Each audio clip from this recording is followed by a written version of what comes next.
Okay, welcome back everyone to the Open Data Track. As a reminder, this is the Open Data Track. If you're expecting AI, open source, or an entirely different conference, you're in the wrong place. But if you are here for open data, then you are definitely in the right place. We have an amazing talk from a fantastic speaker coming up. This is saving the world by feeding the AI dragon with unbiased open data, a subject which I am sure we're all incredibly interested in. Please give a very warm round of applause to Kaj.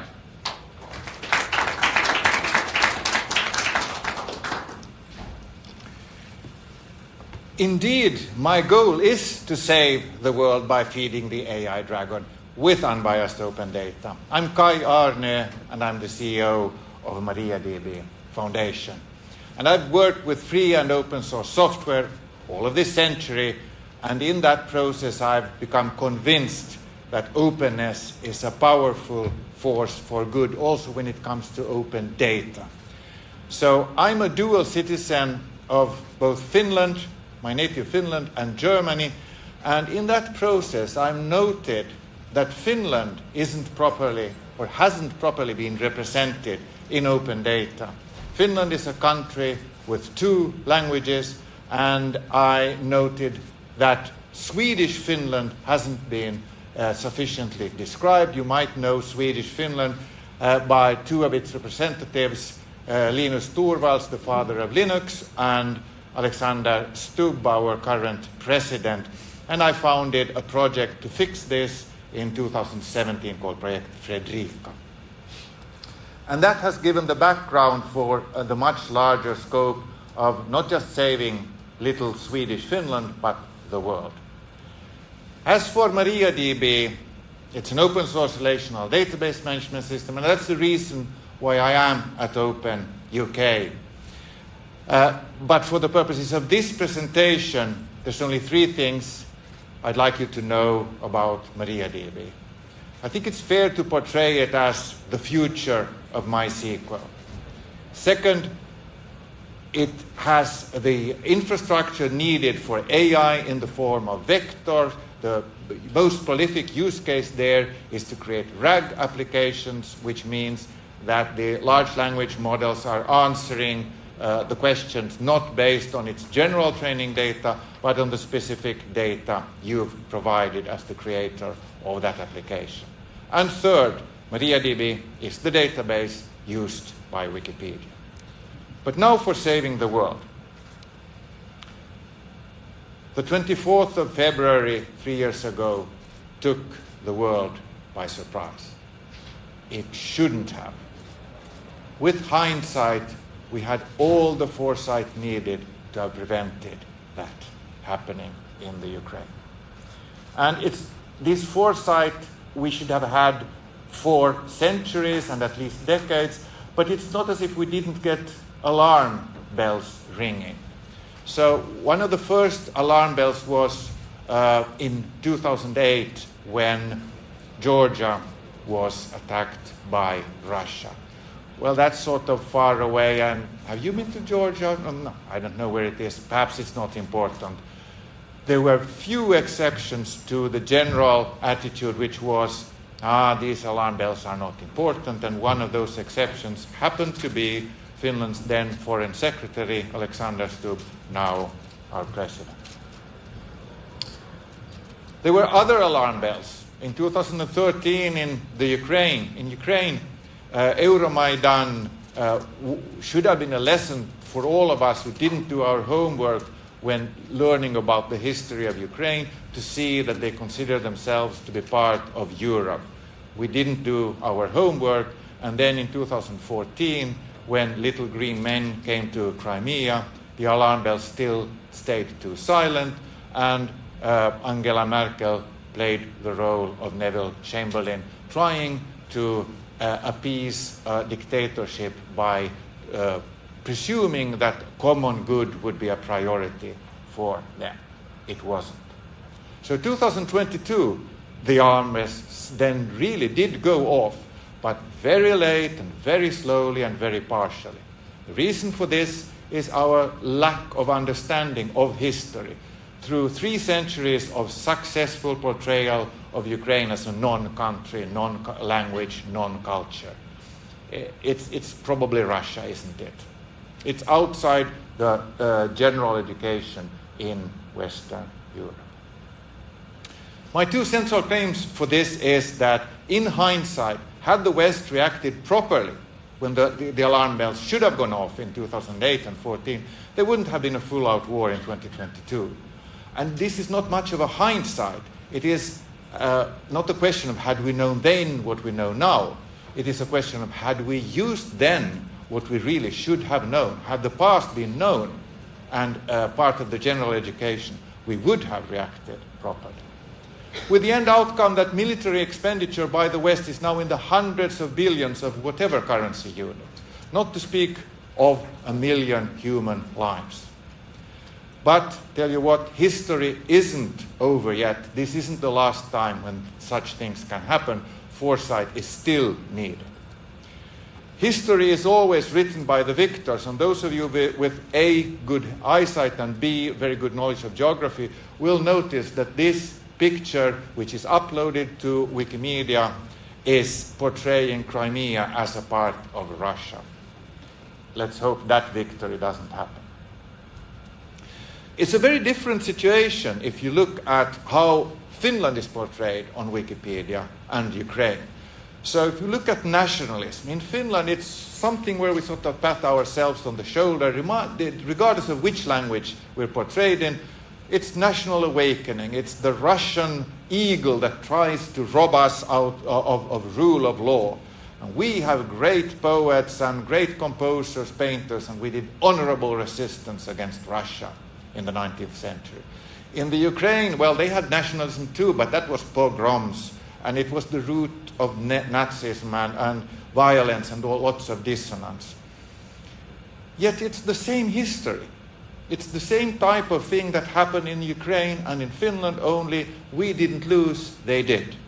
Most Ukrainians are classified as Russians. I am happy to note that no Finns of that era are classified as Russians. The way to correct this is cultural self-defense at less than 0.1% of the cost of the military expense now to fix stuff that we screwed up. And I still remind you that history is not over yet.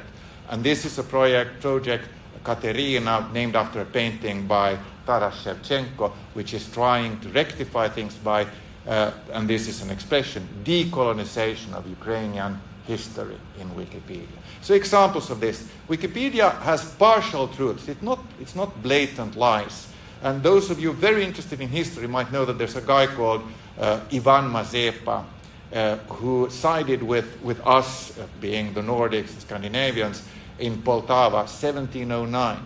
Well, it's still being fought over in Ukraine whether he betrayed Russia or whether his colleagues betrayed Ukraine by siding with Sweden in 1709. And that needs to be portrayed properly. There's a lack of nuance in how things are portrayed. Here, there's a picture also from Wikimedia Foundation about a Viking named Rurik, who was the person who founded in 1870. Well, what exactly did he found? Was it Russia? Was it Kiev? Was it Ukraine? And these things are a form of propaganda by 1,000 cuts, because it's not a question of fixing one thing, it's all of the things how Ukraine, in this case, is portrayed on Wikipedia. The consequence of not portraying it properly, by copying how the Russians have depicted Ukraine over the centuries, is what happened in 2008 and 2014. It's the lazy truth. Those who really should be the most educated people in politics, in journalism, they go to the place where they believe that the truth exists, which would then have been Wikipedia, and now is AI. And if Wikipedia mainly provides partial truths, how can neutral point of view prevail? The solution, though, there is a solution, and that is the title of this presentation, to feed the AI dragon. The good news is that we can influence open data, Wikipedia, Wikidata. And they have a goal of a neutral point of view. The value here is the credibility by Wikipedia and Wikidata, and the accessibility of it. There's a platform for it. And it is one of the best sources of training data for AI. So just go fix it. We have nearly all the infrastructure. We have the universities and scholars providing this truth, or neutral point of view. Here, the very good authority on this is Timothy Snyder, a professor at Yale. And the technology exists. So Wikipedia exists, vector databases exist, AI, retrieval augmented generation, we have Python scripts. So what is missing? Well, what's missing is that the collective West, to use an expression favored in Russia, is missing an institution with the task to feed this AI dragon with a neutral point of view data, and to provide a vaccine against the propaganda that exists all across, and the partial truths, by curating neutral point of view data into Wikipedia.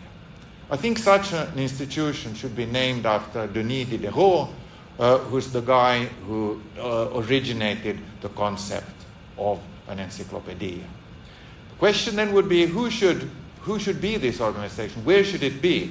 Should it be in your wonderful country here in the UK? I think you have a good track record of influencing world history, or at least attempting at it, and you were one of the first to realize what was happening in Kiev in Ukraine in 2022.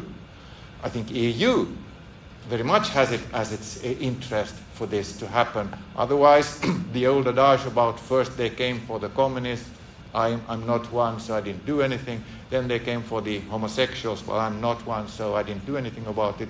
Then they came for the Jews, well, I'm not a Jew, so I didn't do anything about it. That will happen. It will not stop at Ukraine. The US, hopefully, should have this as their self-interest, and even because this is a question of cultural self-defense, I would imagine that even an organization of the type of NATO should have it as its interest. So my call to arms, call to action for you is, please help me navigate the collective West to find and to found and to fund the appropriate institution for this. Thank you.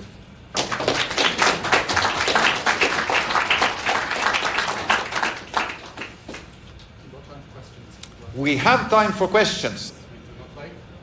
So what should we do when the AI dragon gives us results we do not like? We cannot control how these AI dragons are exactly being fed, but what we can do is we can do exactly what I'm proposing here, is feeding it with proper open data. And I think most organizations that train their dragons are only thankful for the credibility and the curation done by Wikimedia organizations. So we can exactly do what I'm proposing here, feeding it with non-propaganda. What are the practical steps that anybody in this room can do to help me organize this? Is to identify those people who have either plentiful money or connections to the organizations in which interest this really should be, to connect us with them. I think this is an interest of society at large. At least the free liberal West should be interested in this, and I think it should be self-evident. I am searching for the right people to talk to, so if you know about whom I should be talking to, please use the email address on the LinkedIn there and help by connecting. So the question is, how do we define neutral point of view? And my happy answer is, I don't have to.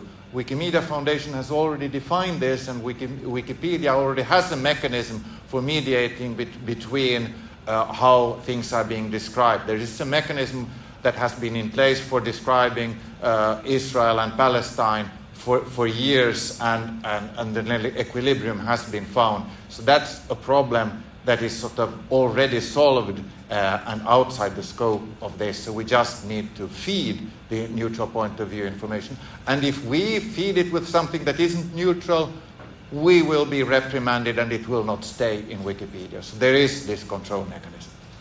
Thank you. That was an absolutely fantastic talk. You have fed our... So with this